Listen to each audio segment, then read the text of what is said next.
বন্ধুরা স্বাগত জানাচ্ছি নতুন একটি ভিডিওতে।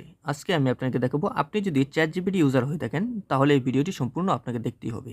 কেননা আপনি যখন ChatGPT থেকে কোনো তথ্য সংগ্রহ করেন বা ডাউনলোড দেন তখন সেখানে AI লেখা থাকে। আর আপনি যদি আজকের এই ভিডিওটি সম্পূর্ণ দেখতে পারেন তাহলে আপনার যে কোনো তথ্য এই ChatGPT থেকে সংগ্রহ করলেও সেখানে হিউম্যান রাইটস লেখা আসবে। অর্থাৎ আপনি নিজস্ব অর্থাৎ ব্যক্তি কাজটা করেছে এটা লিখে আসবে, কখনো AI লেখা আসবে না। এজন্য আপনাকে প্রথমত গুগল থেকে আপনি ChatGPT ঢুকতে পারেন, অথবা আপনার এরকম যদি আপনার অ্যাপস থাকে তাহলে এই অ্যাপসের উপরেও আপনি ঢুকতে পারেন। আপনি ChatGPT তে ঢুকবেন সোজা কথা।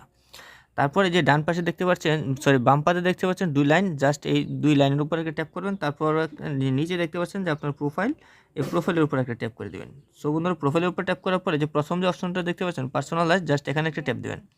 তো এখানে ট্যাপ করে কাস্টম ইনস্ট্রাকশনের উপরে এই যে এখানে যে বক্সটা দেখতে পাচ্ছেন এই বক্সের উপরে এই লেখাটা এখানে পেস্ট করে দেবেন।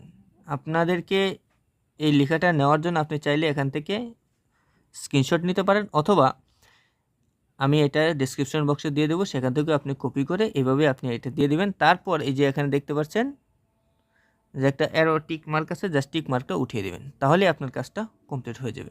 বন্ধুরা, এভাবেই আপনি চাইলে আপনার ChatGPT থেকে বিভিন্ন রকম তথ্য, ফটো, ভিডিও সংগ্রহ করলেও সেখানে হিউম্যান দেখাবে, কখনো AI দেখাবে না। তাহলে কেউ বুঝতে পারবে না যে সেটা AI দিয়ে। ভিডিওটি ভালো লাগলে অবশ্যই চ্যানেলটি সাবস্ক্রাইব করে বেল আইকনটি বাজিয়ে রাখুন। পরবর্তীতে এরকম আরও ইম্পর্টেন্ট ভিডিও আসবে।